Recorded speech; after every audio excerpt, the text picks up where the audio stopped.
भी यहाँ का जो है माहौल थोड़ा सा शेयर कर लें।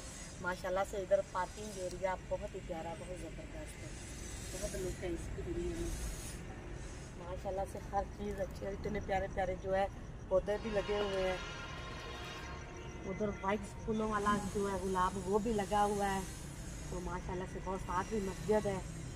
माशाल्लाह से बड़ा कार पार्किंग एरिया बहुत ही प्यारा और बहुत ही ज़बरदस्त है।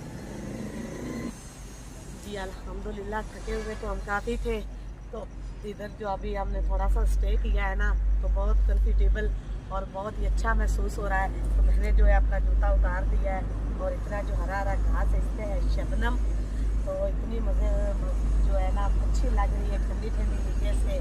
तो बहुत ही प्यारे। ये भी साथ में जो है चमेली का पौधा है साथ, ये देखिए माशाल्लाह से। ये जो है ना अपनी कलियां जो है अभी थोड़ी सी बना रहे हैं, जब सुबह होगी ना तो अल्हम्दुलिल्लाह